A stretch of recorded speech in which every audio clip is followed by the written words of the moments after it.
Mom, you can eat bacon. So long. You can eat bacon whenever you want. God commands you to repent. Muhammad is a pedophile. You're praying to a man who's burning in hell. He married a 9-year-old girl, and you're gonna, Muhammad? I spit on the grave of Muhammad. Don't do that. Muhammad is in hell.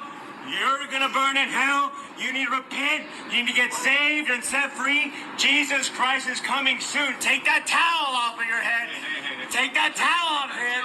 You need to repent. You need to repent. Repent, you child of the devil. Let him go. Let him go. Back up. You're assaulting me. Back up.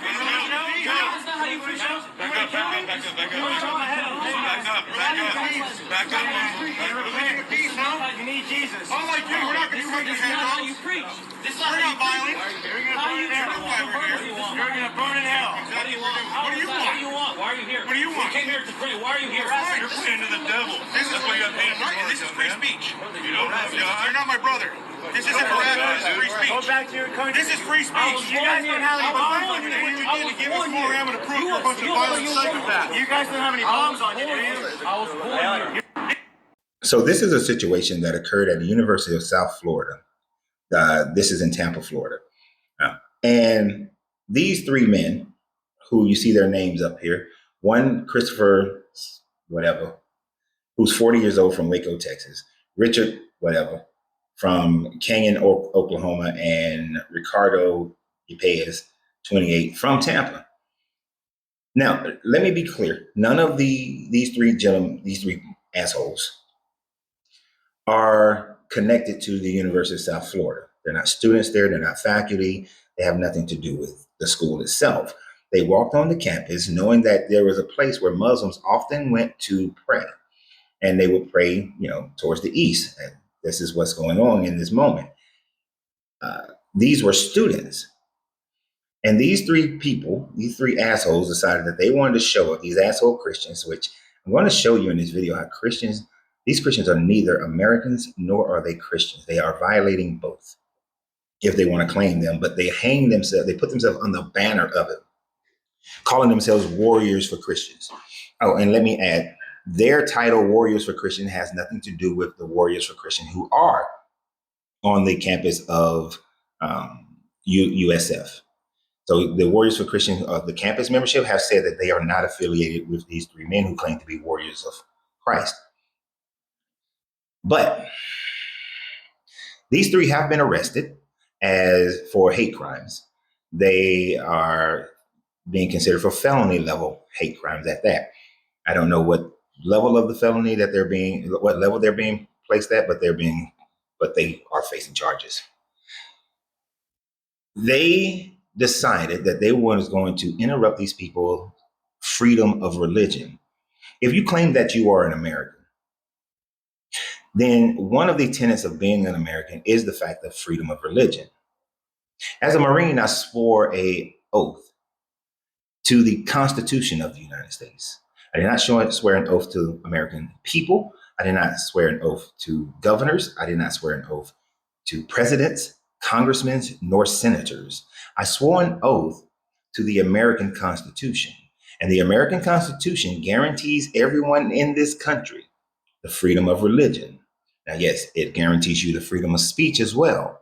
But when that speech causes people's lives to be endangered, you are now in violation because you do not have the freedom of speech to put people's lives in danger. This is where if you yell fire in a crowded movie theater example always come from. You can't do that because it causes stampede, someone dies. You do not have freedom of speech to do that. You do not have freedom of speech to get in someone's face. One of the gentlemen, the one who was spitting on Muhammad, as he said, is definitely being charged with aggravated assault or close enough to it because he got in their faces, violated their personal distance, and so they're being charged. They were inciting violence. These Muslim students have been supported by the outer Muslim community in Tampa, the Christian community in Tampa, and the Jewish community in Tampa to a certain extent, as far as the leadership of those communities have come together, spoke out against these three assholes.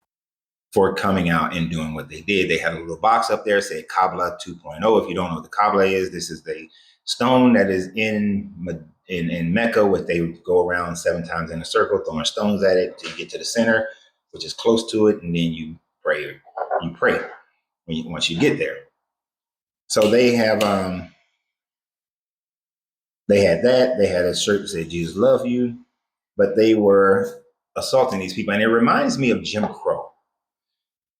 That's what Islam in America today reminds me of. It reminds me of Jim Crow. You have an idea of supremacy over a group of people or hatred towards a group of people. And so you feel free to go and attack those people. If those people attack you, then you scream victim. Let me give you an example of a Christian lying, screaming victim, and not telling you the whole story.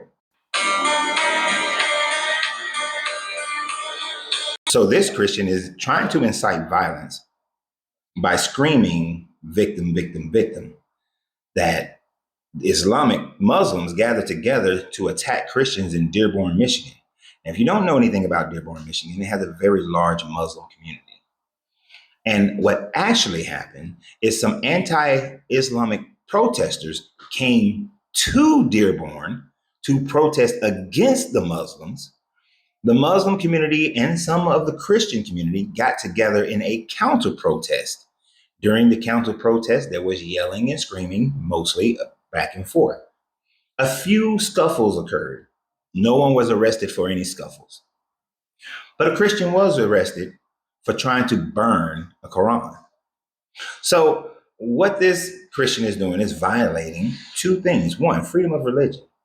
2, violating the Christian tenet of to not bear false witness. So you're neither acting like a Christian nor are you acting like an American, because people in America have the right to believe whatever they choose to believe, as long as they're not harming someone else, as long as they're not grabbing someone and sacrificing them, stealing people's land, or doing anything of that nature.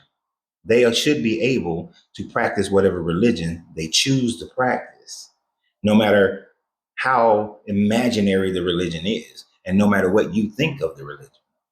Let me tell you, I spent a lot of time in Saudi Arabia, Dubai, Bahrain, Qatar, Kuwait, Turkey. And you know what I didn't have a problem with? Any Muslims. And at that time frame, I was very much Christian. And I didn't have any problems with Muslims. They was just going about their day, doing their business. And then when I moved back to America, came back to Tampa, didn't have any problems with Muslims. They were just living their lives. Moved back to Atlanta, they was just living their lives, not bothering anyone. The average Muslim does not care what you are doing. They are just living their lives and believing in their version of the Sky Daddy, just like you believe in your version of the Sky Daddy. But the interesting thing about Americans, American Christians especially, is that they want to force you to only believe in their God.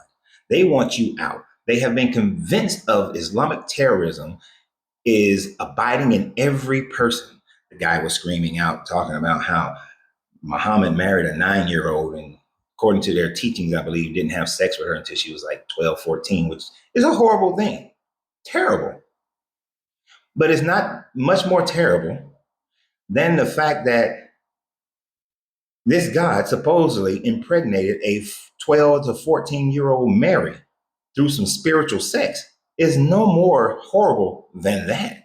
It's no more horrible than the God of the Bible saying that if you get a POW woman and you like her, you think she's beautiful, that you can force marriage on her, which is to force her to have sex with you. It's no better than that. And if you think your wife cheated on you, give her a magic potion to see if she has a miscarriage. It's no better than that. That if a young girl is found to not be a virgin on her wedding day, that you take her in front of her father's house and stone her to death. No better than that. And one of the worst things in Christianity, because you do believe in your Old Testament, is that if a young girl is SA'd by a man, all the man has to do is pay the father 50 pieces of silver. And then the girl has to marry her SAS as long as she's not betrothed to another man. Then he dies because he violated another man's property. So Christianity, you're no better. And as an American, you're supposed to support everybody's ability for freedom of religion.